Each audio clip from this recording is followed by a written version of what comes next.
Hello, hello, hello. It is me, your True Hill Phenom SP3. We are live on the True Hill Heat Sports and Entertainment YouTube channel, as well as True Hill Heat Facebook and Twitter for our X-Men 97 Season 1, Episode 9, Tolerance is Extinction, Part 2 review. And the whole band is back here for another week. Yes, I am joined by the other members of the Charles Xavier School for the Gifted Board of Directors. We have Rogue's number one hater, Wendy is here. Hey, hello everybody. Hello, True Hill Heat chat. My brothers, of course. Just want to say happy Mother's Day to all mothers out there. Yeah, I'm excited to talk about this week's episode. I'm excited. Even happy Mother's Day to Mystique, the mother of Rogue. Oh man. Yeah, I guess. And you said all the mothers out there. I just wanted to specify. I'm just specifying. True. Us, yeah, including Mystique and Madeline Pryor. She a mama. She is a mama too. There you go. I guess technically Jean too, I guess. Stepmom. In her head. We also got with us my main man, still reaping off the benefits of the Gambit fund, his will that he left all his money to his son. Ness is here.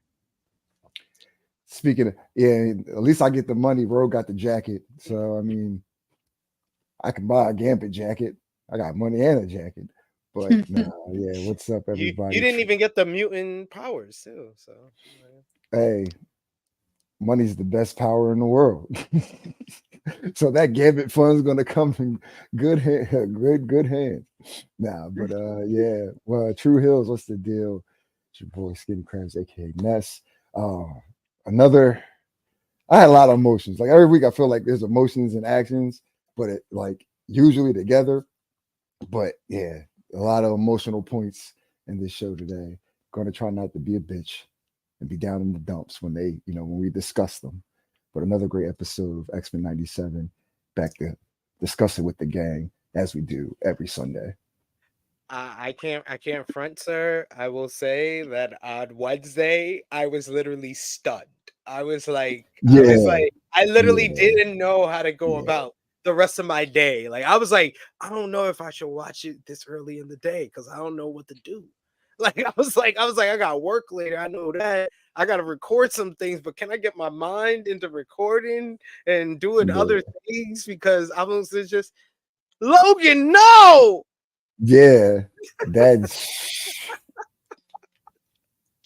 in both instances. I said, "Oh, I thought and then oh shit!" And I'm like, then the episode ends. I'm like, "What the fuck?" Here we are. Yeah, I know that was a great ending though. I gotta give it to them. I was mad, but I was also like, damn, they got me again. They got me with an end. I was like, that might be the ending closest to Genosha. Closest to Gambit, get pieced out. It's Magneto pulling the adamantium out of Wolverine. Like that's one of the best endings. This was honestly one of my favorite episodes of the season. Just the it just felt like it was just drama from the beginning. You had Jubilee and Sunspot on the run from last episode, and then making the save. We get the Storm return with Forge with the superhero landing with the freaking leg. I was like, yo, this dude got the hydraulics for his leg to make the superhero landing. This is awesome. Yeah, regardless of Magneto's power outage. Well, you suspicious of that? I heard some people online were suspicious of Forge, his leg having that power.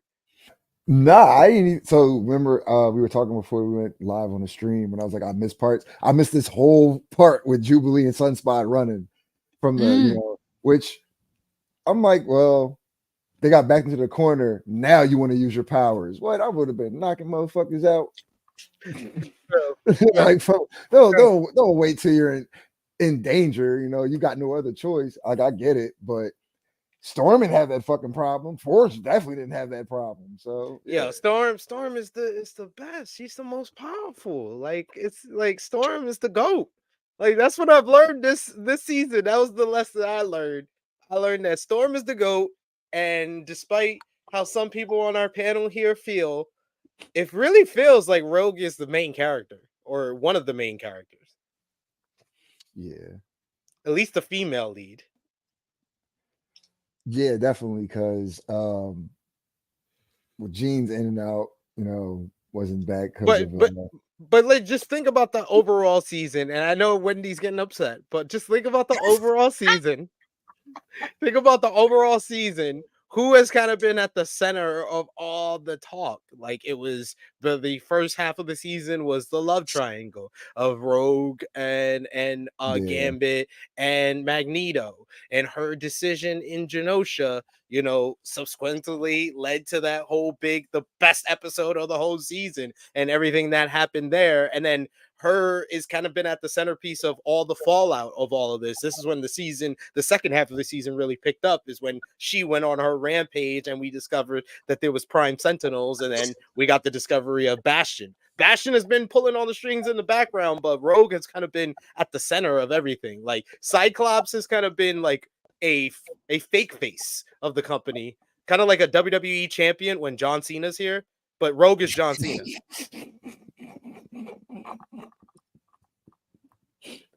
That's John Cena.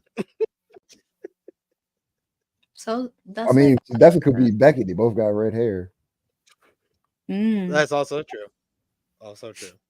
Well, or she could be like, I know Romeo's gonna hate me for this, but she could be like Charlotte Flair, selfish, always want to be in the center.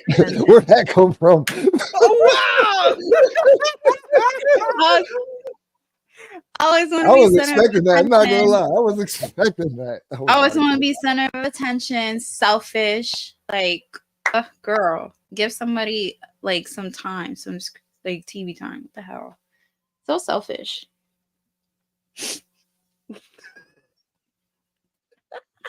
Now Roman's definitely not gonna watch this. He's definitely not gonna watch this. Yeah, he hasn't been watching our reviews because he he refuses to watch the damn show. No, but he's definitely not gonna watch the show itself. Because of what I said.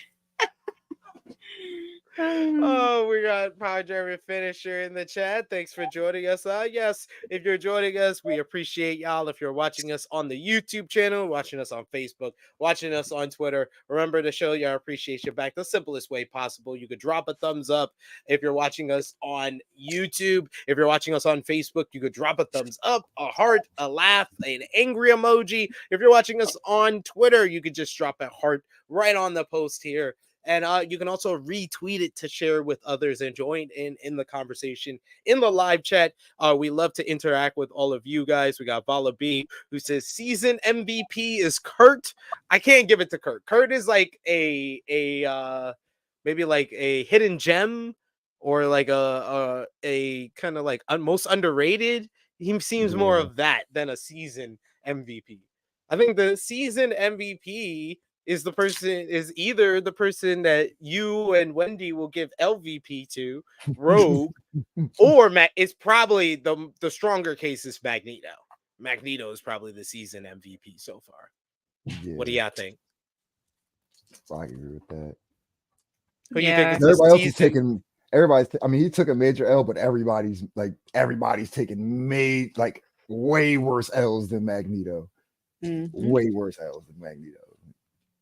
Yeah. Power Driver Finisher says Storm is my favorite, and then he says Magneto, then Wolves Hide. He says the scapegoat cyclone. So we got Frantic World saying, "What's up, everybody? Happy Mother's Day. We appreciate y'all joining us in the chat." Power Driver Finisher says Nightcrawler and Morph are underrated so far. They've been holding up. Yes, I feel like Morph has been the least utilized out of that. I feel like they could have done more with Morph. They could have done more with Logan, but I feel like that's a strategic plan of like keeping him in the background in this first season. And now that they've doing the Fatal Attraction story from the comics, with the adamantium being pulled out of his skeleton, I think he's gonna have more of his own story in season 2. Yeah, I wish with Morph, they would have did a little bit more with him and like the whole thing with him and Mr. Sinister. They should have like definitely went into that, but you know, Like I have think more of a I think like storyline. he's been like I want to call it comedic relief because he has been been big. Like he definitely showed up in this episode. I forgot who was either. Morph has been comedic. He was comedic relief in the first half of the season, but overall, he's been a cameo machine. Yeah, Yeah. Like yeah. The more smash and him turning into Yeah. Hulk, that was dope. yeah, That was dope. I give him yeah. credit for that. Yeah. But let's I, go on.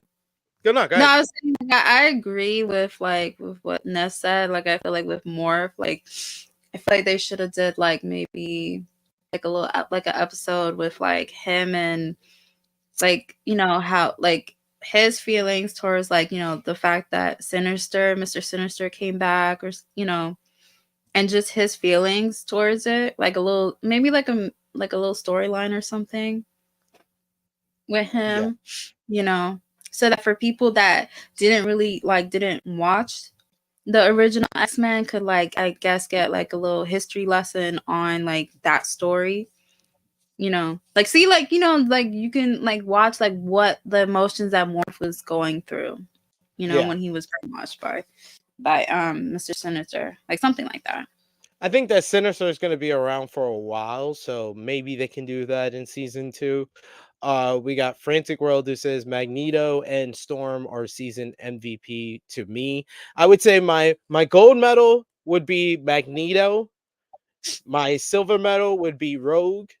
My bronze medal would be Storm for season MVP going into the final episode. Yeah, Magneto definitely gets that top spot. Magneto gets top spot for you. Who would you give your gold, silver, and bronze to? Gold Magneto. Shit. So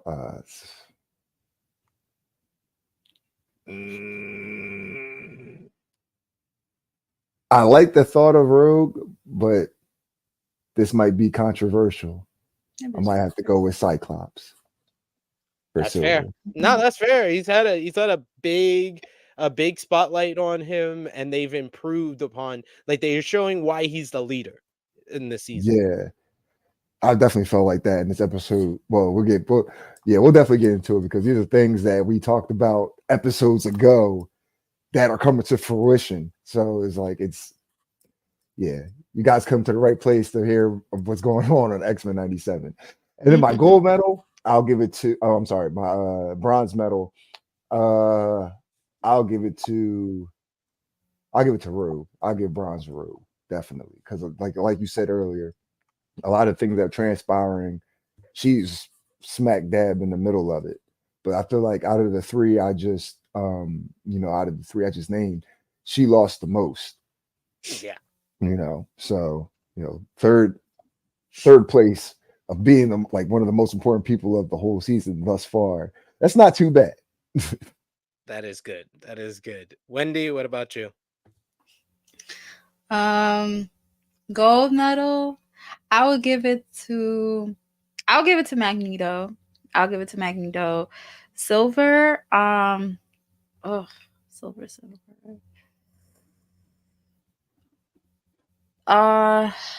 Trying to think. I'll give it to Cyclops. I'll give it to Cyclops, and then bronze.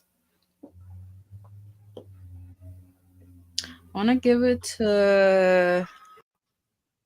Hold on, I'm trying to think. I'll give it a Storm. I ain't gonna give it to Rogue. That bitch don't deserve nothing. No prize, no nothing. Like, she lost everything because it was her own damn fault. What? She lost it. She didn't bring the Sentinels? What are we talking about? I'm talking about the whole situation with the whole Gambit thing. I'm talking about She the whole didn't Gambit. lose Gambit because of that. She That's lost your damn Gambit because of fault. Sentinels. I'm still bitter, okay? I'm still It's bitter not. that she chose Magneto over Gambit, okay? I'm still She bitter. did not bring the Sentinels there. You cannot blame her for Genosha. I'm blaming her for Gambit dying. That's her fault. That's Sheesh. Genosha. What? What are we? You're Sorry, blaming her I'm for bitter. Genosha? I'm blaming her for everything. I wanted more Gambit. That bitch don't deserve shit. This is insane. This is insane. The real season LVP though. So I've made a good argument for Rogue to get a medal for Ness. So I'm gonna make a good argument for the season LVP. No, you know what? Watch the episode. They told you who the season LVP is. It's Professor X. Everybody's like, yo, you would abandoned us. You abandoned us. You gave your school to the bad guy. And then honestly, I agree. Honestly, I'll be honest, for like the story overall, didn't really need Professor X. Like it hasn't like it's not like Professor X adds too much to this. Like all I think he's adding is more problems. And he lost his alien wife. So yeah. Oh man, he woke up like this. Mm-hmm.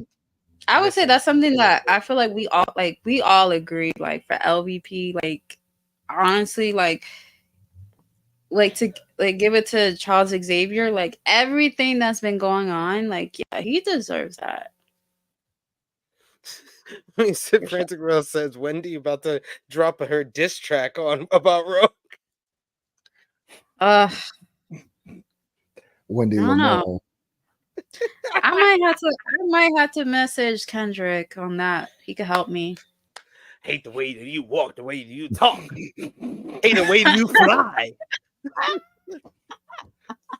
Might have to give it. We got Fire Driver Finisher. He says Magneto Gold, Storm Silver, because she isn't Omega yet, I think. Bronze Wolf's Hide, LVP Jubilee. What? Come on. I thought that was easy for you to give Cyclops LVP, but you're gonna give it to Jubilee? I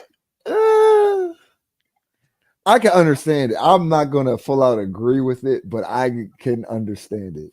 Picking on the poor girl. Power Driver Finisher says X because he's making things worse. Jubilee just because her attitude.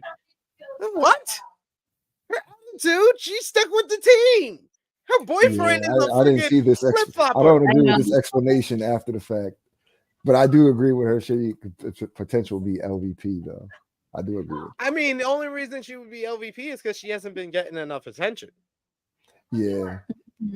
I mean, it's not like her superpower lends to her being, I don't know, a bunch of help for the teams. But I understand that side of it.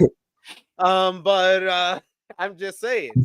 But again, like I had mentioned earlier, getting backed in the corner. No, you're fighting for your life. I get that you want to like tell people or show humans that mutants aren't all dangerous and you can trust us, all that shit. But they're not trying to hear that. Like, no, you gotta, just like Storm and Forge came through, superhero landing, gotta fuck shit up. That's true. Jubilee gotta, Well, speaking of which, let's get into the episode. So it begins with an extended montage detailing the aftermath of Magneto's worldwide power outage. Xavier awakens in the ruins of the Xavier mansion. Magneto dons his classic suit with his helmet, knowing that Charles Xavier is back, and it pulls a massive meteor out of the ocean, which is Asteroid M. Bastion returns to his home, his childhood home. He gets his mother, and his mother is I guess dead or out. Power out, I don't know. Surrounded by Prime Sentinels who are frozen in place. He carries his mother to her bed, tears in his eyes, and it falls on his mother's skin, and you can see it go on his skin. The animation was beautiful here. Jubilee and Roberto run from an angry mob, and it's an angry mob of humans. Obviously, it's not even Prime Sentinels. They're just like, that would have been easy. They're like, you caused the power outage. What the fuck? You caused the power outage, and you sent the Prime Sentinels, and they are rescued by Storm and Forge. We talked about Forge with the superhero landing with his leg. You got Storm who comes down on a storm, and then Jubilee sees her. She's in tears. She hugs Storm and nuzzles in her bosom, and she's all happy. This was a nice, beautiful moment. Meanwhile, back at the Xavier mansion, Jean's like, all right, boys, you can talk. Get it out of your system. Cyclops finally confronts Xavier about leaving the team and the school to Magneto. Xavier wanted Cyclops and Jean to be able to live freely without any obligation, while Cyclops argues that no matter what kind of life he led, he would always be pulled back to Xavier and the team. Talking about all the different type of situations. The icy conversation ends without a resolution as Xavier talks about how, he understands now. Maybe it was a mistake, but he wound up here just like him, and he extends his hand trying to build that bridge and pull down the barrier between them. But, Cyclops just walks away. Elsewhere in the mansion, Rogue awakens with Nightcrawler watching over her, while Jubilee, Roberto, Storm, and Forge all return. We get a warm welcome with Jean and Storm. I love their sisterly bond. Their sisterly relationship has been one of the better relationships throughout the team. Jean informs them that the team is relocating to Muir Island headquarters, where Shi'ar technology they hopefully will be functional, and that was their original base of operation, their original headquarters. The team meets to discuss the situation. The Earth's magnetic field is deteriorating as we speak. Storm informs us it will entirely be gone by the time the sun sets, so they have less than 12 hours. One team will find Magneto and convince him to reverse what he has done, while the other will face Bastion at his headquarters in the Galapagos. And it is also revealed here that Bastion is the command server for all the Prime Sentinels, and that shutting him down is crucial to restoring people back to normal. Xavier also reveals that he had once approached Bastion about joining the school, because Wolverine at this point already foreshadows. He was like, yeah, Magneto's against us, so we gotta take him out. Shh. We play for keeps. And he pulls out the claws, and Xavier has to explain that it's really his fault because, Bastion approached him about joining the school, thinking that he was a mutant. He was picked up by Cerebro, but he was shut out by Bastion's mother. As soon as she heard the word mutant, she closed the door in his face. Remember, Bastion's mom was in One Man's Worth in the animated series, and she was racist. She was racist against Storm and Wolverine in a relationship, because this was an alternate timeline, and they didn't believe in interracial relationships back in 1959. So it does make sense. Racist white lady. With the plan set, Forge and Beast, they have figured out a way to shut down Bastion's power, and they are trying to find a way to bring the Prime Sentinels back to basically their innate humanity. So they got the this device that is going to shut down Bastion's powers. They explain it to Storm. Beast gets excited because he says, "Oh, they can reverse anything, and it's neutralizing technology." And as soon as Storm hears that, she turns on the lights on her eyes. It's like, get the fuck out of here. And Forge is like, "Oh, maybe not the neutralizing technology." But this is basically the game plan portion of the episode here. Wendy, what did you think about all of this game plan for what they plan to do with the two teams, and where they were at following Magneto shutting down the power in episode 8? I mean, I thought it was cool, like, like everything, like from that was cool, like from the beginning, from when the episode started to that part. I was just thinking, like, like, is it like, I was just wondering, like, oh, like, will their plan, like, will it work? Just because, like, there's a lot of It's not like it's not like, Bastion, like we had said before, he's like he one ups up, so he's always one step ahead. So I wouldn't be surprised if he like foresees this, or like he knows that they're gonna come for him and stuff like that. um yeah, but I also like wonder, like, when that part when he gets his mom, like he carries his mom back to the house and he's like crying and stuff like that. Like, even when the Sentinel shuts down, I was like thinking, like, wouldn't they go back into being a human, like a regular person? Like, seeing that part, I'm like, wouldn't they go back to being a human, after Magneto shuts the Sentinel down? No, I think that they have to, I guess, reverse the whole process of like them becoming Prime Sentinels, because once they kind of like turned on, he basically was the server to kind of turn them on from human to Prime Sentinels. They're now a Mhm. machine. So as soon as Magneto Oh. turns down the power, they just are frozen. They just Oh, okay. yeah. Okay. Okay, gotcha. Yeah. Yeah. But yeah, I thought so far seeing that whole sequence, that was good. Just just Ness, wondering. Ness, Uh, what did you think? what part of the show we talk about again? I'm sorry, I'm The behind. whole gameplay, the whole gameplay portion of the show, and the argument between Scott and Charles, which I thought Yeah, was Professor the X. most interesting. Yeah, that was actually part of the what I was saying earlier about something that we talked about. Like when we started doing the reviews, Gene and Madeline at the time, Madeline Pryor, and Cyclops talking about building a family, getting away from the school. Cyclops like, no, I want to do that, but gotta be here. Like Professor X isn't here. I have to step up. Just for this motherfucker to not be on the same planet as you, about to get married and fucking hundreds of galaxies away. Excuse me, Wendy. Probably got some great alien ass.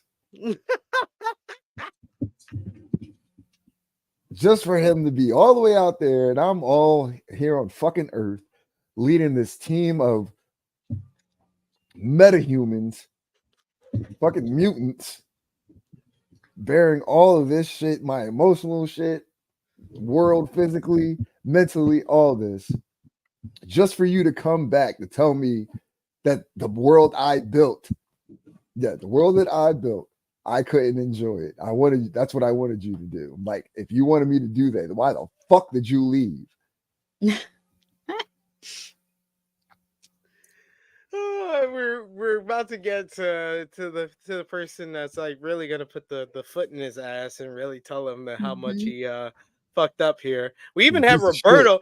I was kind of offended when Roberto was the one who was like, oh, or when Charles was like, oh, I believe I can convince Magneto to reverse what he's done, and Roberto gonna be like, oh, didn't you believe that it was smart to give the your school and the team to the bad guy?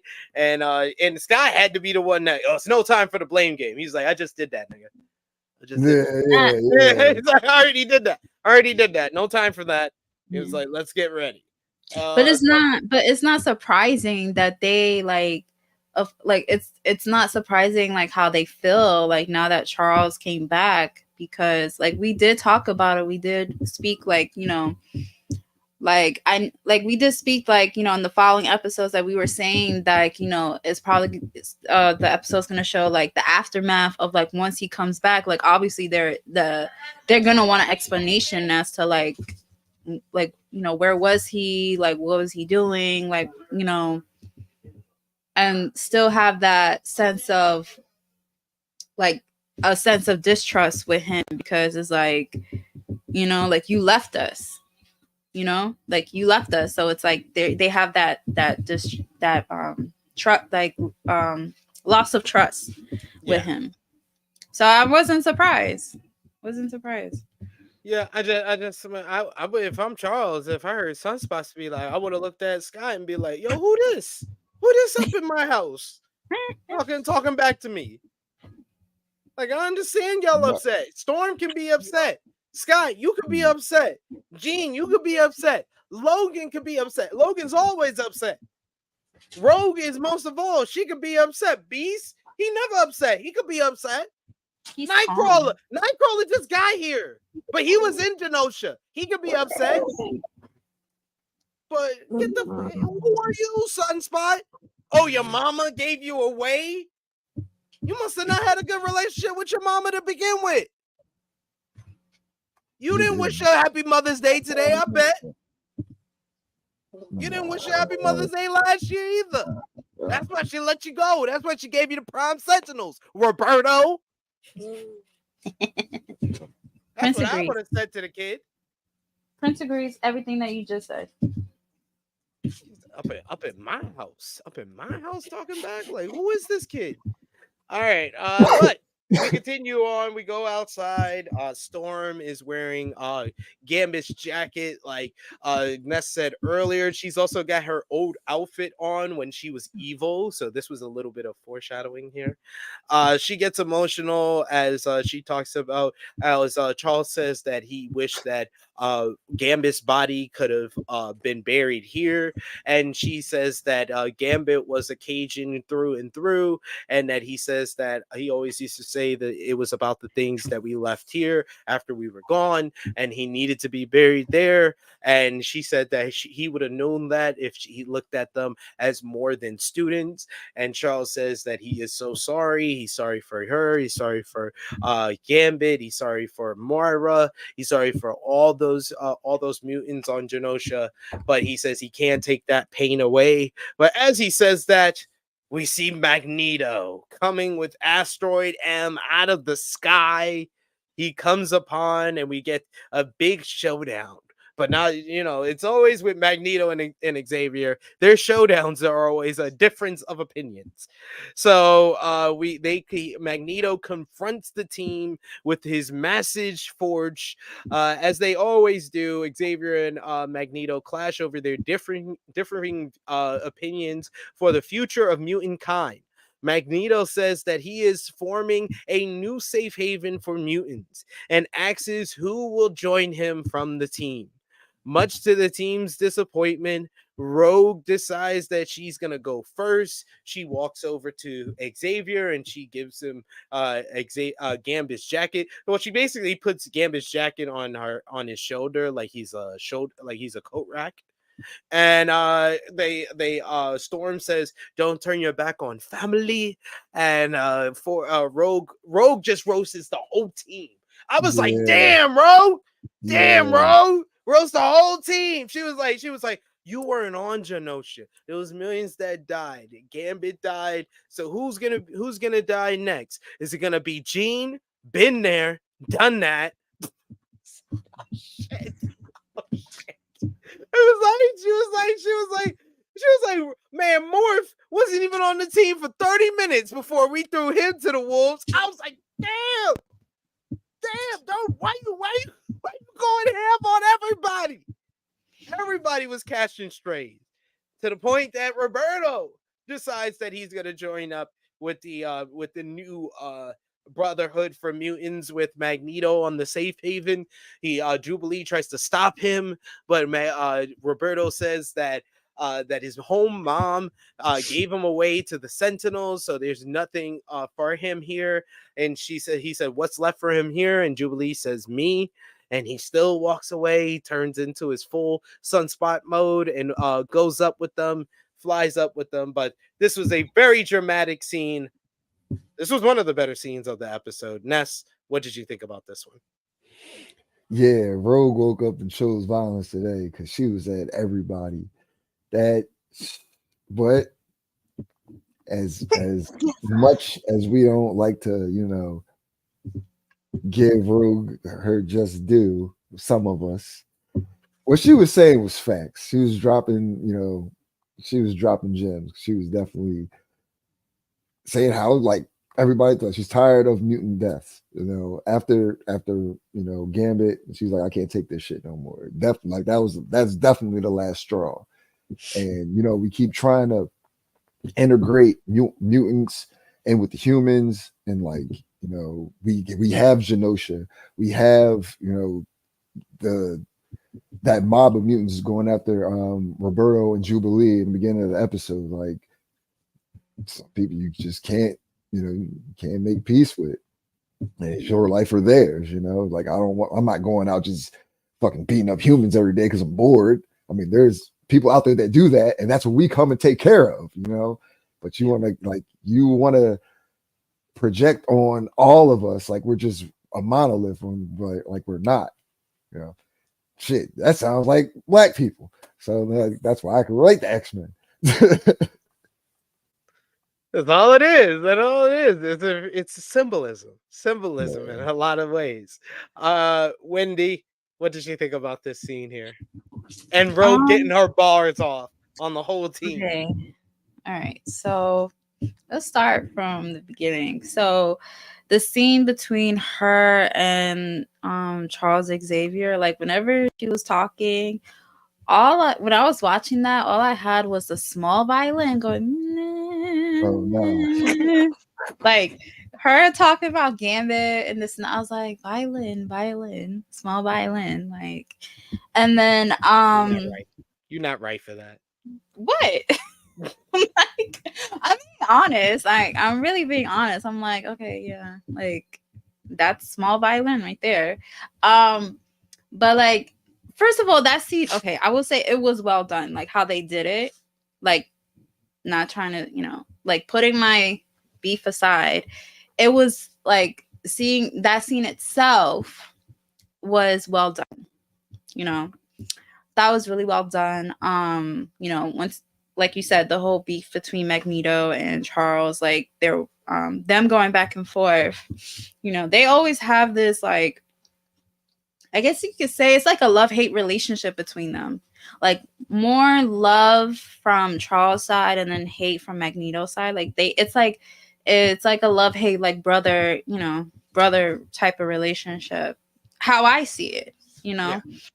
And then just seeing you know, him like saying like, you know, I want to build like this new, you know, brotherhood and stuff. And then of course when you see first person, I wasn't surprised when Rogue went. I wasn't surprised. I'm like, of course you're gonna go. Like, duh. I wasn't surprised with her. And then her just saying all that stuff, like, I'm like, disrespectful, like talking about like with Storm, like, girl, like you left. Like you left. Where were you? Like you left. Like where were you in Genosha? You wasn't there. You left. And then she made point. Valid point. That's what I'm saying. Like I'll give her credit. I'll give her credit because basically majority of the stuff that she was saying was true. Like, you know, you literally saw it in each episode. Like, yeah, Storm left. Then you have like the whole situation with Jean like dying and coming back to life. Like everything that she was saying was true, was valid. And I give her credits for that. I will say the one thing I did not like was like Roberto like going to their side. Cause I'm like I thought it was messed up how once he was walking and then like Jubilee was like, you know, like he's like, oh, like what's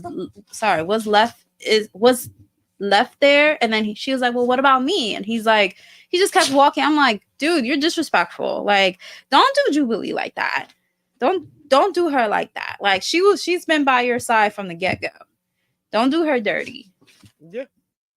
I was like, you're mad disrespectful. I feel you. That's why I don't agree with this guy over here, Power Driver Finisher, who said, nah, Jubilee's attitude feels like she wants to force Roberto into thinking her way. No, not at all. She just was like, they created a connection with one another. Like, if you don't, your mom gave you up and her up to the Prime Center. It wasn't just you, nigga. It wasn't just you alone.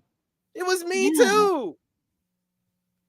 Yeah, exactly. And then you the X-Men have basically been bending over backwards for you, and you just turn your back on them the first chance you get. Disrespectful.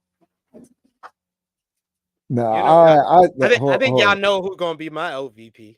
I see that. I see that coming, but no, I agree with Roberto going. I'm gonna be that guy because up until this point, he doesn't even want to use his powers. Like we find this guy just saying, like, yeah, I'm a mutant. You could put the, the shot, which is fucking stupid. But he's like, no, I don't want to be a mutant. I'm like, I am one, but I got these powers. I'm not going to use them on you. Then finally seeing like what they go through, and I see that he doesn't disagree with the cause of being a mutant. He just doesn't agree with their way they're going about it. Because which that's the only way I can see it, but I just got to be that person. I'm the sunspot lawyer. Sunspot defendant. There We you go. got we Watch got out, Stat King. You're not the only lawyer on the channel now. Yeah. we got Frantic World. He says Rogue was good in this episode, but she still cheated on Gambit. Thank you, Frantic World. He knows. Fire Driver Finisher says it's like he obviously knew to trying to be an X-Men. He didn't even try. No. He barely tried. He literally only used his powers when it was the only option for him to survive. When people and his butler became prime sentinels, that's when he finally decided to use his powers that he used and got used to on Charles Xavier's money in the danger room. No, but technically, because now here's my defense. He said he was training with Magneto in the danger room. Did he so say that he was actually training with Magneto? Yeah. He said he was training. He was I thought he said he's just been training in the danger room. No, I'm gonna go back and look at it, but I believe he said he was training with Magneto in the danger room. So they could have obviously formed a bond. That's probably another reason why he saw with Magneto. I'm telling there's a little bit of sense into why. I'm not saying it's a major thing, but he probably because the kid's so young, like he's just turned into a mutant. That's his Charles Xavier, because Professor Xavier, gave the school to Magneto, so like he doesn't know any better. Like he doesn't even know who Professor X is really. The only guy he knows that's supposed to be running things is Magneto. So he's following in line. And as young as he is, and this whole new experience of being a mutant is, unfolding into his life, Magneto's his mentor, So that's, another reason why they gave him a good turn. It was a similar turn to kind of like Pyro in the first in X2. Yeah, exactly. Yeah. So I'm despite my gripes against him, I respect the storytelling did set it up perfectly. He's been rejected by the LBT. Yeah, he's been rejected by humanity. Like the closest person to him in the humankind is his mother, and she just rejected him. So I can understand why he's like, yo, fuck this planet. Like, let me go to the safe haven with Magneto here. So that's a good like what Craig Carter II saying, Roberto looking for a dad. Where is his dad? What happened to his father? Where's his dad? His father always working, making that money for the family, the Costa name. But hey, what else we got here? It kind of makes sense though, like for him to go to join Magneto, like Ness said, like he's the only person that he has like interacted with and he's seen, especially the time that he went to the house, like Charles Xavier wasn't there, so like it makes it, I can see like it makes sense for him to join Magneto, whether it was like he sees him as a mentor, a father, or he's just plain scared of Magneto and he don't want to be on the bad side of Magneto. So he's like, let me just join him because I'm scared of this man. I don't want him attacking me. So who knows his reason as to why he joined Magneto. Like there's different reasons, but I can understand why he would go to Magneto's side. Sounds like your reasoning is that you a pussy. I mean, come on. Like when you see from the first time we ever seen him, like Yeah, that's true. A good point. Well, during the whole meeting in the X Mansion, they said that Nightcrawler was gonna basically transport everybody to Mirror Island. I was like, how does Nightcrawler's powers work? Like, does he go like to checkpoints? Or can he get everybody from the X Mansion all the way to Mirror Island? Because there has to be some type of restriction. I thought it was with Nightcrawler, he had to see it. He had to see the place to go to it Yeah. and to bamf over there. So, I mean, I don't know if that's a logic hole or not, but that was what I wrote down in my notes. At the Mirror Island headquarters, when they go there, there's a lot of cool little Easter eggs. They got Wolverine's bike, I believe, from X-Men Evolutions there. Which was I was Yeah. like, oh shit, that's dope. They had a couple of other like Wolverine bikes, as well as Scott's bike from X-Men Evolutions was in there as well. At Mirror Island headquarters, we also see the old suits. We got the Miss Yeah. Marvel for Jean. We got the OG suit for Wolverine, the brown one. We also got the OG suit for Cyclops with the hood over it, and Charles Xavier suit. Cyclops and Cable have a nice little father-son moment.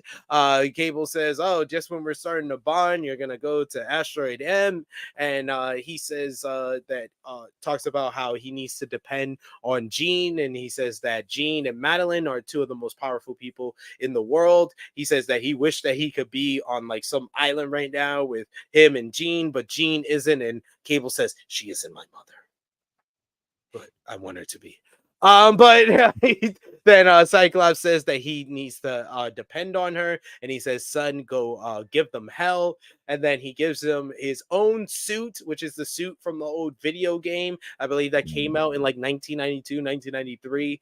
And he says, and they get a nice little dig at the 2000s X-Men movie, which for all the nerds out there was the fist pumping moment where he says, "What is this, a circus?" He was like, "What were you expecting? Black Black leather?" leather.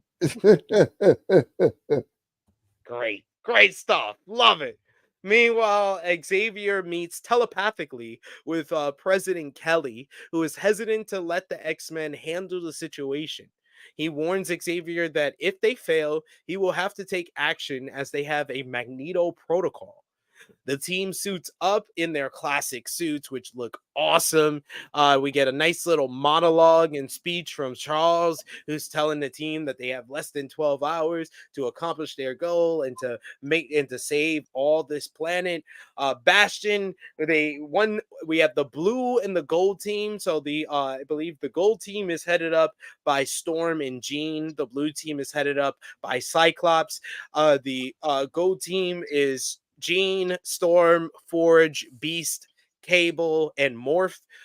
So we get the moment in the plane where all the Sentinels start flying at them after Bastion senses the X-Men's arrival. A massive fleet come at them. The Galapagos team fight back in an impressive action sequence, which is set up in beautiful fashion by a nice little monologue from Storm. Storm monologues are the best on the show. When anybody else monologues, pair in comparison to this Celie Smith, Miss Celie Smith is the GOAT when it comes to that. The whole speech with her and Jean was a nice little character moment for both of them and their relationship, where she talks about how she thought about Jean, her sister, the survivor, the Phoenix, and she says that we can accomplish anything because we believe in each other.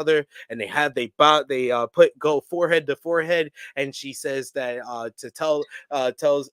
Jean tells Storm to have them mind their weather, and she tells Jean to weather their mind. And I was like, oh, let's go. Let's go. I was like, what? I was like, Storm about to give them hell. I love it. I love it. So Storm distracts the Sentinels as Forge flies the jet up, while Jean basically telepathically puts everybody else in a ball and leads them down to the ground. We get the nice little action sequence when all the Sentinels attack as a morph forms into the Hulk. We get a morph smash as Jean is telepathically basically making morph fly through and take out the Sentinels. We get Beast with his little wisecracks as he's beating up Sentinels. He takes off one of their hands and he says, "What does the sound of a clap sound like?" Oh, and then good slaps one of the Sentinels across the head.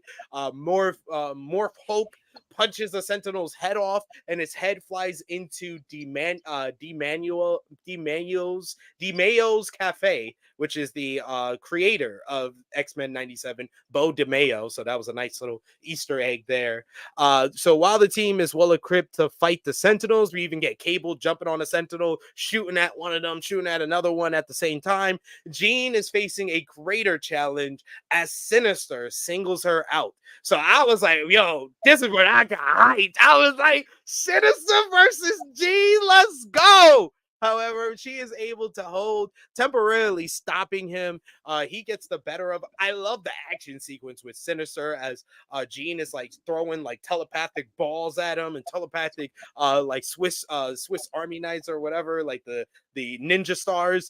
And he's like dodging it and just storming back, and then he forms into shadows. Yo, it was dope how every time he would form into the shadow, like she threw a car at him and he catches the car and he's leading the car toward her and she blocks the car, which causes a shadow behind her, and he forms up behind her and throws her into a bowling alley. Well, there in the bowling alley, Strike. that's where Jean starts freaking gets the upper hand. She starts throwing bowling balls at Sinister and throws a whole little crazy. bowling machine at him, which stops him for the meantime. The other team confronts Magneto at his space fortress, prompting another action-packed face-off as Nightcrawler gets the team out of the jet over there as Roberto and Rogue go to the jet to check it out. The mutants do battle with each other, which includes a fight between Jubilee and Roberto, as Roberto has to stop Jubilee from attacking Magneto, and they start throwing firecrackers and fireballs at each other. Wolverine tries to go after a Magneto, and Rogue has to stop him and tells him that he's playing for kill, aren't you? Xavier warns Cyclops that he needs to hijack Magneto's powers before it's too late. Magneto, he starts trying to basically convince Magneto to reverse what he's done, but Magneto basically says, "I've been wanting to tell you something for a very long time, my friend," and then puts the metal over his mouth and says, "Shut up." Meanwhile, So that on coming Earth, from a mile away. absolutely. On Earth, Morph tries to pull a fast one on Bastion as he tries to be sinister and says that they must retreat, but the ruse fails as he just blasts him, and then the team cannot get the neutralizer on him as Beast grabs the neutralizer and tries to hop on the metal of the machines to Bastion, but Bastion catches him, traps him, vaporizes him, like zaps him, and then gets the neutralizer out of his hand. Meanwhile, the Sentinels have blasted the jet that Forge is in, and he's going down. So Storm has to basically cause a storm to lift the plane back up. But while she's doing that, she's distracted long enough for a Sentinel to blast her in the back. She falls into the ocean while the jet is falling into like a mountain or something like that. Jean is fighting Sinister, but she gets the best of Sinister, who has now taken control of Cable. Cable has the red beam that his mother had in his head, and he is going after Jean. He blasts her with the gun, but she takes the gun out of his hand. But he says that Sinister has taken over you just like your mother, and he says my mother was a world-class telekinetic. Those things don't skip a generation. and he throws a massive burst of telekinetic energy that makes a point of he makes a point of mentioning his family trait. In what seem like her final moments on Earth, Jean summons the mind telepathically of Cyclops. He sees what's going on as Cable is blasting at Jean. She's trying to hold them off. She looks at Cyclops and she says she loves him, and then the psychic link is broken and she paths. She just poof is gone. I did see a small red light at the end, a small like firelight, if you will. So I think that she turned into the Phoenix. I don't know about y'all, but that's what I think happened. So it's all a wrap for this Earth team, this gold team against Bastion and Sinister here. What did y'all think about all this action that went down from basically what happened with Storm on the plane to everything that went down with Jean, Sinister, Bastion, and whatnot? Wendy? Oh man, like wow. I mean, you said a lot. The okay, so what was it? So like that whole scene, like the storm and like the plane, like the I would say all the action scenes was great. Once again, they never let us down when it comes to the action scenes. Like that's one thing that I would take away from the show itself, like from episode 1 to like the lap, it's just the actions are so good, they're so great. Damn, trying to think, all the stuff that you were saying, like me watching it, I was like excited. From when Morph turned into Hulk, I was like, another Avenger. Like it just makes me think, like, will they bring, like, will the team Avenger come into, like, will they bring that crossover into X-Men? Will it? I think season 2 for sure. Yeah, like if not the last episode, then they have to do it for season 2. So yeah, I thought that was really cool. That was a really cool highlight. Oh, excuse me. Damn, it's just a lot. Like the whole battle scene between Jean and Sinister, I thought that was really cool. Them going back and forth, I thought it was really cool. I love the fact that he kept turning to shadows. Like, I thought it was really cool. The Beast with the whole one hand slap, I was like, that was funny. I was like, that was funny. I was just like, yes. The what was the part? Roberto and Jubilee, like how Jubilee attacked Magneto, and then freaking Roberto like attacks her, and then like he's like, I'm sorry, I didn't mean to. I'm like, and then you see her attacking him, and he's like, I'm really sorry. I'm like, dude, what'd you expect? What'd you expect? Like, hello, you left her. You walked away from her. Like, don't be mad that she's attacking you. Like, she mad. Like, you pissed her off. Like, you pissed her off. Pissed the girl off. Like, don't be surprised. Left her on a Earth that's dying. Yeah. And then I would say, like, the part with Magneto tells, like, Xavier, like, one thing, or what was it that he said? Oh, the one thing that, like, he wants him to do with it. Yeah, 2 words, and he was like, shut up. I was just like, oh my god, because there's obviously, I wouldn't be surprised. There's people that probably feels that way with Xavier, like, dude, like, you talk, but like this is what is going on because of you leaving. Like, this is what happened. You left. You left to be with your, as Magneto said, your bird. Well, what does he call it? Bird-headed queen or something? He said your bird princess queen or something. Yeah, something like that. I was like, ooh. He is spitting facts. I was like, ooh. I was like, yeah. I mean, I'm a clap for that with Magneto, because he told him to shut up. I was like, damn.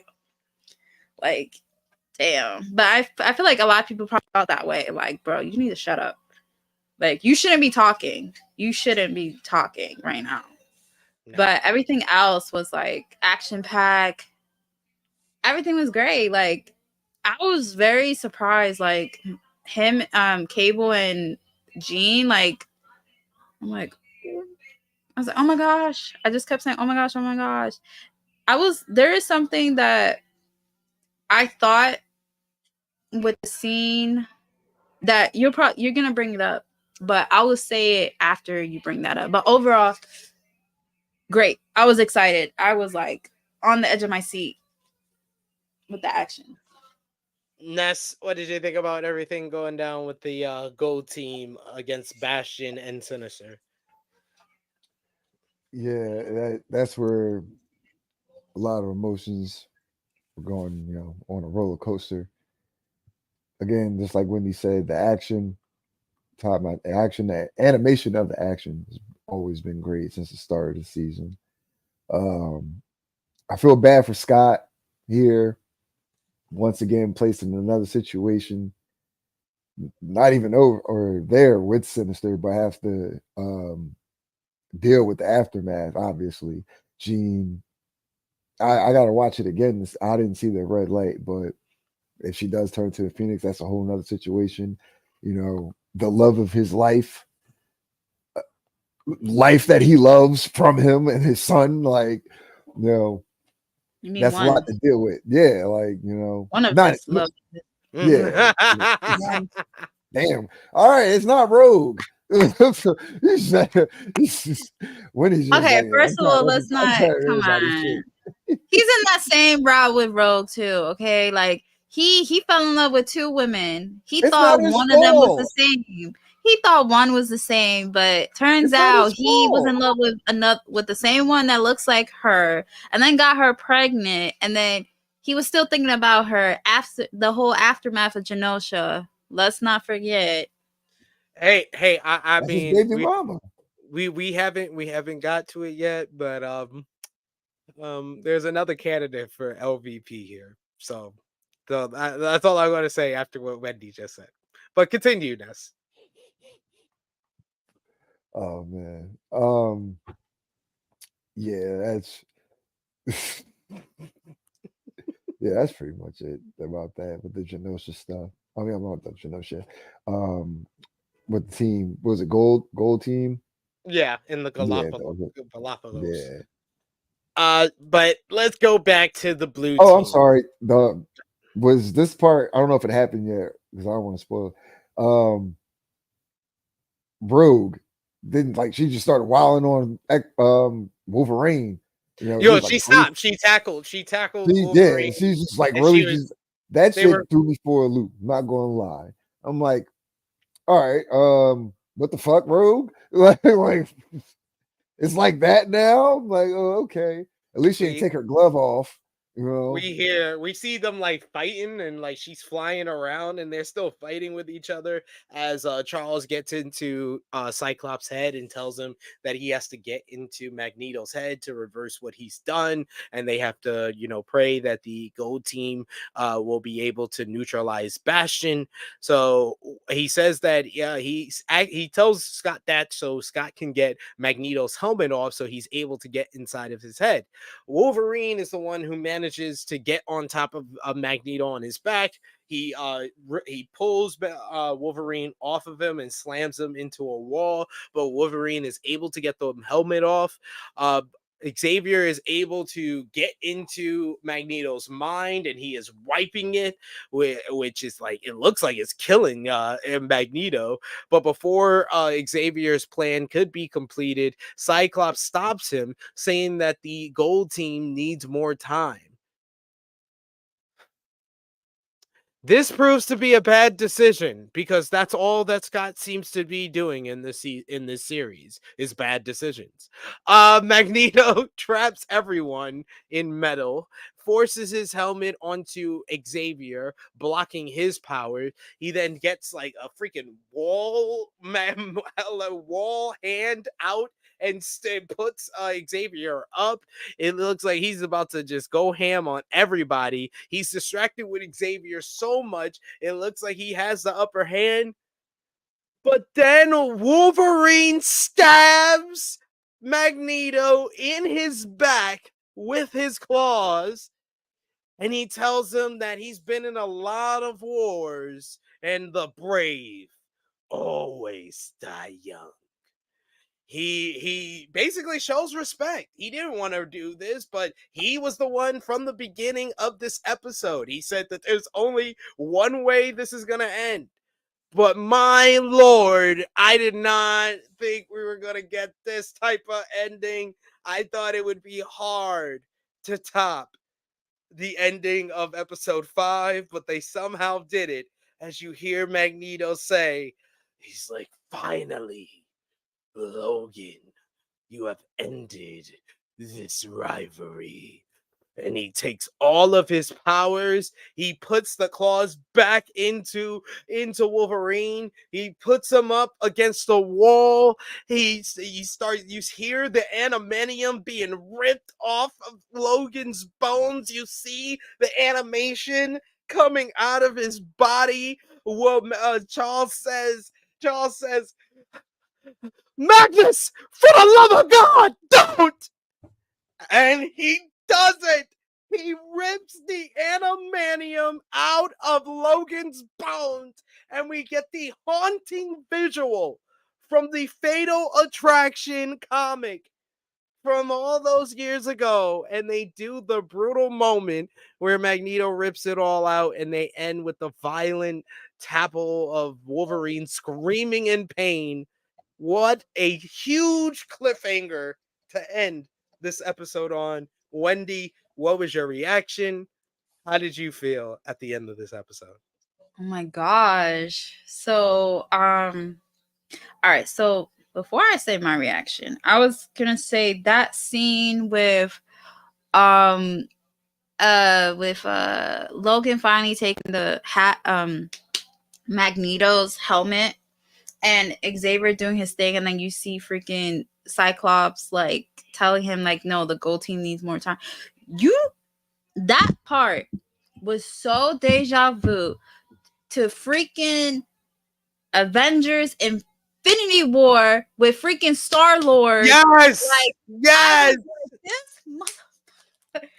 I was getting so Star-Lord, like the scene when they're all like they all have Thanos or whatever, and then he finds out that freaking Gamora is dead, and he gets so mad that like he fucks it up, and I'm like, bro, you're doing a Star-Lord, you're pulling a Star-Lord, like what is wrong with you? Like I was so mad, but just seeing everything, I'm like, oh my gosh, like I was scared. Like watching it, I was just like, oh my gosh. And then that scene with Logan and what Magneto did, I was like, oh my, I thought he was dead. I thought Logan died. I was like, no, why would you kill him? My reaction to it was, what the fuck did I just see? What did I just see? Like I was like questioning myself, like, what did I just watch? Like it just gave me more questions in my head. I'm like, oh my god, is he dead? Please don't let him be dead.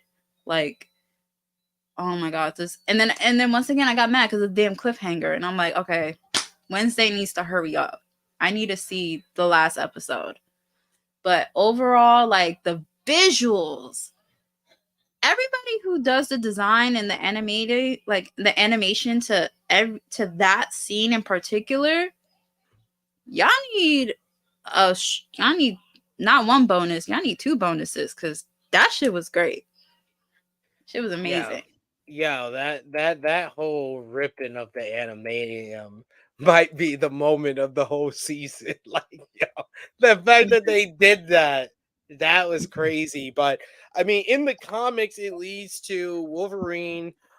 Basically, Wolverine can't die. He has healing powers, so he can heal. And this is when it's revealed to him that he has bone claws, that he originally had bone claws before the animanium was put on his skin.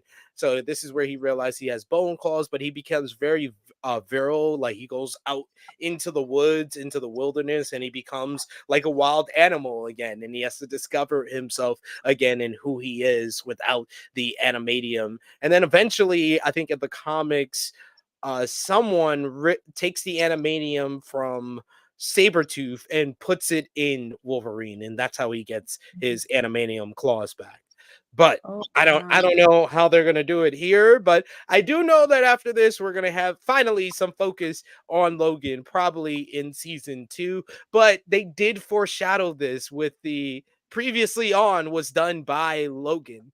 And I was wondering the whole episode. I was like, oh, when I heard previously on by Logan, I was like, oh, so Logan's gonna be the focus of this episode. That's great. And then the whole episode went by, and I was like, Logan wasn't the focus of this fucking episode. What the fuck? And then the ending came, and I was like, oh, that's why. yeah. Did he say something that was like that previously Magneto said and like repeated it back to him? Or something like, I don't know. I saw something that like, Magneto said something along the lines of what Logan said in this scene in the animated series, and then Logan repeated back to him.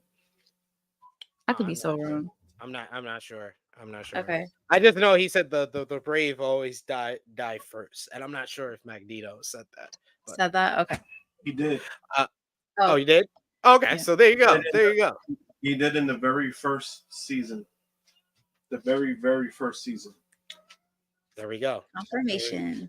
There you go. Thank you. Thank you, Josh.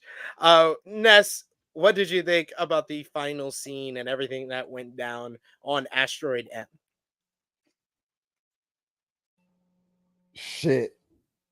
Yeah.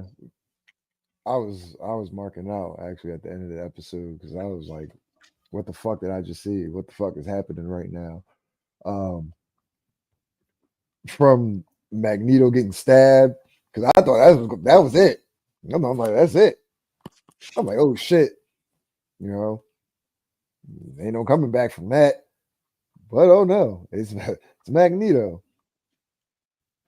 He had the right counter for that shit. Like, I don't know obviously we know what's about to happen to Logan, get the adamantium ripped out of his bones. Like, this was yet another reference to Infinity War in this one where I was like, should have went for the head. Yeah, definitely not coming back from that. You know, he probably didn't want to even he probably didn't even really want to kill him, but he just wanted to incapacitate him. And because he showed respect to him, and I think there's always been a respect to like Magneto said, he was like this rivalry that they've always had, that there's been a respect because Magneto could have done this the whole time. Yeah, he could have done this at any point. This is why Wolverine should have been on the gold team, Scott. See, people tried to argue with me on Wednesday when I said this is all Scott's fault. He's the one that stopped Charles from wiping Magneto's mind. And he also is the one that split the team up and didn't put the guy with animanium on his fucking bones and puts him on the team against Magneto. What were you thinking? Oh, I know what you were thinking. You were like, I'm not putting Wolverine on the same team as Jean. You're thinking about yourself. You're selfish.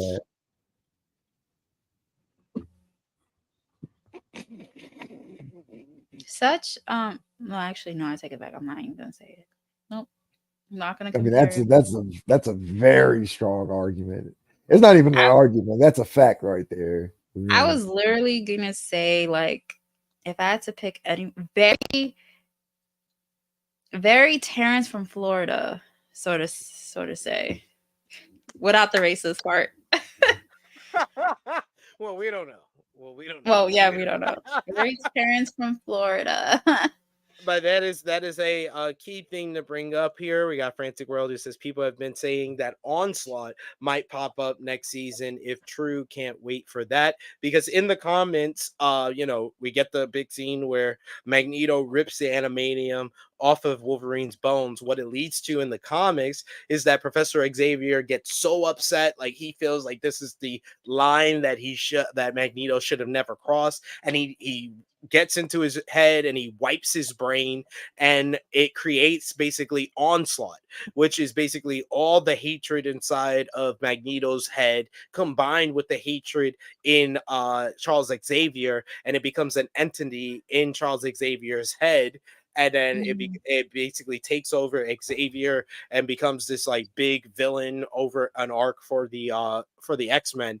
So I think that it is going to lead to Onslaught probably at the end of this finale, because they still have to wrap things up with Bastion and Sinister and the Prime Sentinels. So they have to wrap that up, and I think that's what this final episode is going to be. But we should also keep in mind that Bo DeMayo has been tweeting out kind of Easter eggs and things for you to watch and keep in touch with. And this week he said he wanted the fans to watch a Star Trek episode, which was about time loops, where basically the team on Star Trek, they basically do this big crash with another spaceship while they're playing like a poker game, and they keep going in a time loop that basically repeats them going into the crash, and the time loop doesn't end until they basically are able to avoid that other spacecraft. So what I think that is going to lead to, and what a lot of people have been saying on various different like channels, is we are going to get a time loop episode of Genosha Mm. in episode 10, and that it's going to be a time loop until they're able to stop the Prime Sentinel attack. Oh, wow. And that's when Bishop has to return for that. Obviously, I think that's why they mentioned Bishop and kind of kept him out there, because he's going to get involved for this time loop type of thing.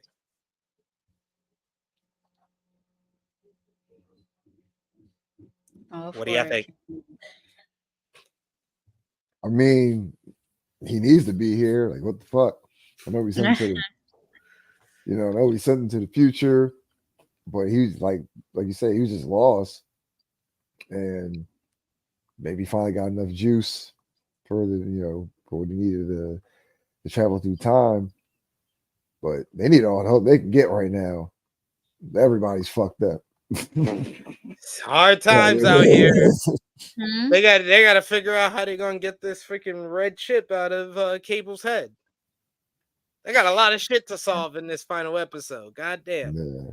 It's like as soon as we thought they were settling one problem, they got even more problems now. And Bastion seems to be in control of the gold team. Even though I know that Storm's gonna come out that water and be a fucking cyclone and take out all those sentinels. Yeah. Yeah. The Storm's to go. But that is the end of our episode 9 review.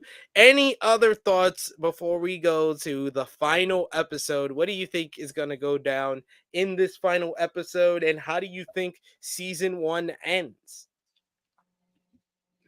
Wendy?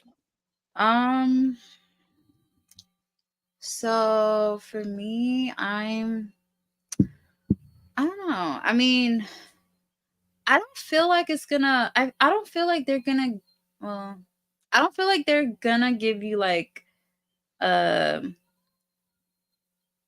like an ending of answers. Like I feel like it's still gonna be more questions happening, especially like the aftermath of like the final of the battle between like with Magneto, like with the blue team, and then the whole war, the battle with Bastion and Mr. Sinister on the gold team. Like there's going to be more questions, like, okay, like we have been talking throughout this whole series of episodes in regards to like, okay, Apocalypse, but who knows if he's going to appear in this season. Who knows, he might pop.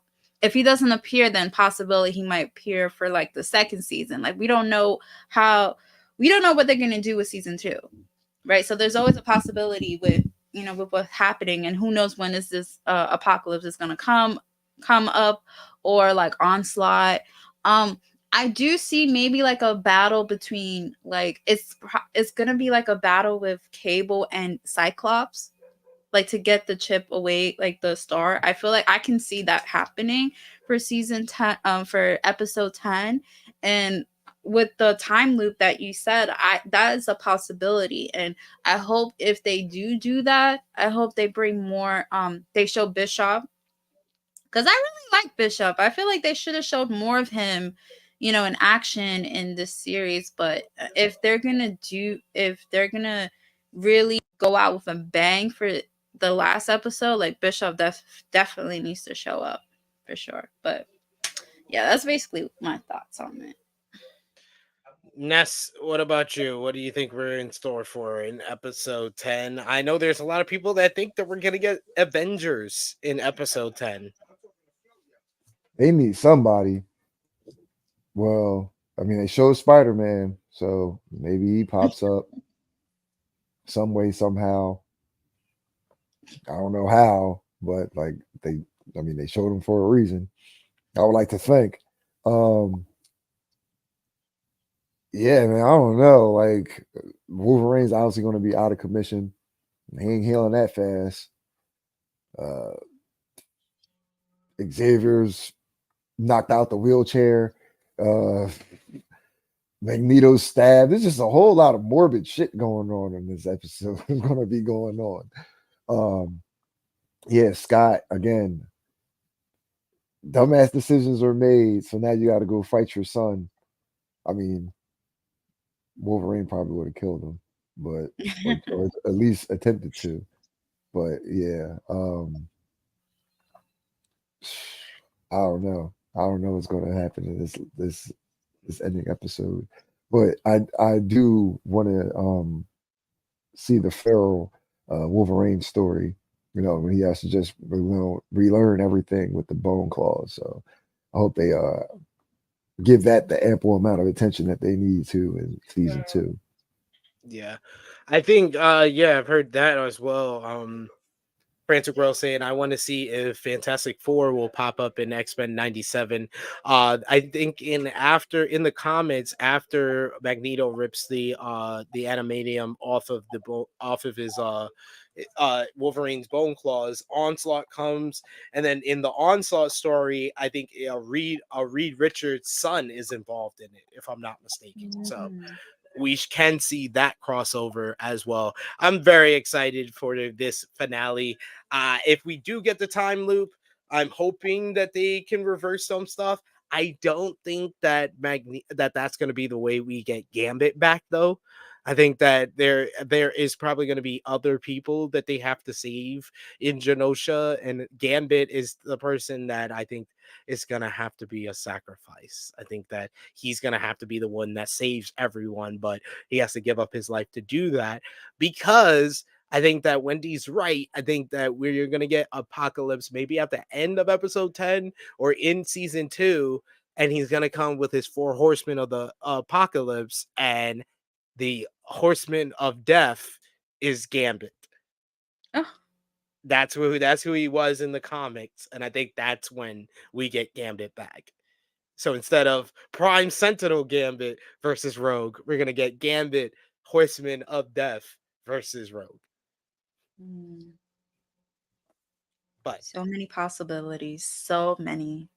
They've done an excellent job, but let's give our ratings for episode 9. Let's put our thumbs in the middle for episode 9, Tolerance is Extinction, part 2. Thumbs up, thumbs down, thumbs in the middle in 3, 2, 1. Thumbs up across the board from all of us. Ness, out of 10, what did you give the show? I give it 8. Wendy? Solid 8. I'm going to go with 8.5. That ending, oh my God, that was the second best ending of the season for me, behind episode 5. Wendy, who was your MVP for the show? Oh, damn it. Can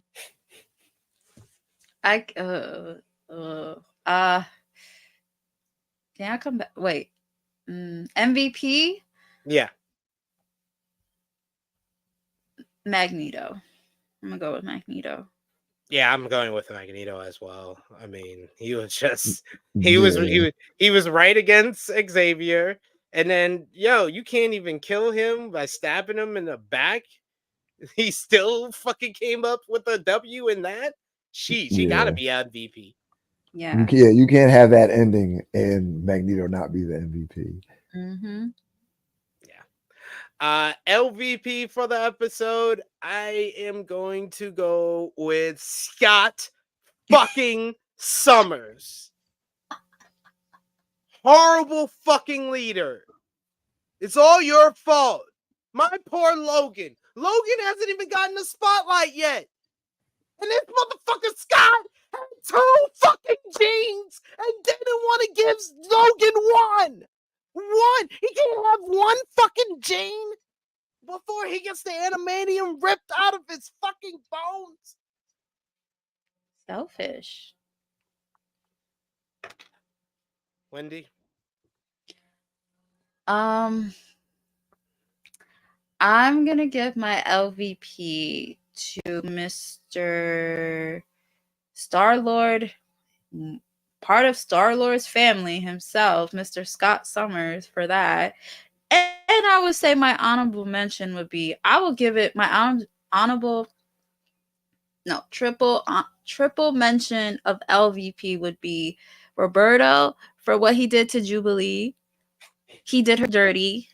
Like, first of all, don't expect her to be like, oh my gosh, no, she mad. You left her. You walked away from her. Disrespectful. And I would say the second one would be I'm gonna give it to Charles because all this is on his damn fault. And I'm a clap with Magneto, the fact that he told him to shut up, and that's how everybody was feeling. I felt that way. I'm like, bro, you talk too much. Like, this is all your fault. So 3 LVPs: Cyclops, Roberto, Charles. That's fair. That is fair. Ness? I'm going with Professor Charles Xavier. This is all your fault. It's everything that's transpiring right now is your fault. Can't argue with that. I'm more angry at Scott, but I can. Oh no, I'm more. Yeah, Scott makes. Hey, look, he put Scott in charge. Whose fault is that? Yeah, see, y'all made a compelling argument. Y'all honestly have made such a compelling argument. I'm giving a give co-LVP to Charles Xavier as well. Yeah. He deserves it. Couldn't have him to a nicer guy. Couldn't happen to a nicer guy. Exactly. And then Scott, like, come on. Like you said, like, why would you have Wolverine in your team? Could have had him in the other team. But no, you selfish prick.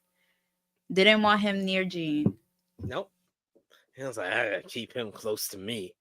But that brings us to an end for episode 9 here. I want to thank my fellow hosts. Want to thank you all in the live chat. You guys are always great and awesome, giving us your views, your thoughts, your takes on X-Men 97. And we got one more week for season 1, and next week we will review the finale, episode 10.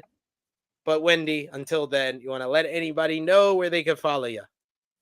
You could follow me on Instagram at Evelise2anyone. I will definitely be here for the finale. Can't wait for this Wednesday. Once again, that's gonna be the first thing I'm gonna be doing once I wake up is watch episode 10. And yeah, you could just catch me there. Yeah, pretty much. There you go. Before Ness tells you where to follow him, he sent me this during this, and it says, "Welcome home, alien bird fucker." I was scrolling on Facebook and seeing it. And I was like, "Shit! I know if he sees it before we get off the stream, he'll show it." That's hilarious. That's basically what he told them. Yeah. Ness, let everybody know where they can follow you. You guys can follow me the Twitter, X, whatever you want to call it, and Instagram skinny__Kravitz. Yeah, catch me on the streams. Well, definitely returning for another episode of our X-Men 97 reviews, and I just pop up on the wrestling streams when I'm not at work. So yeah. When you're not at work, yes. But Yes, you can follow me on the Twitter machine at TrueHillSP3. You can follow the gang, Facebook, Twitter, Instagram, TikTok at True Hill Heat. You can also patreon.com/True Hill Heat. Best place to show your support. $3 a month is the best place to support us when we're not live here on this channel or the True Hill Heat Wrestling YouTube channel. You can also go to ProWrestlingTees.com and ForYourWear.com to get your True Hill Heat merchandise. Hit the subscribe button, guys, because we're only 8 subscribers away from 600. So we appreciate y'all support for these X-Men 97 reviews. See you here next week for episode 10 review, but check out all the other ones that we got, like episode 7 review or episode 8 review. Check out the True Hill Heat Flagship podcast over on the main channel as well, with myself and Miss Chrissy Love reviewing this week in professional wrestling. And until next Sunday, for Ness, for Wendy, it is me, your True Hill Phenom SP3. This has been our X-Men 97, Episode 9, Tolerance is Extinction, Part 2 review. We are signing off until next time.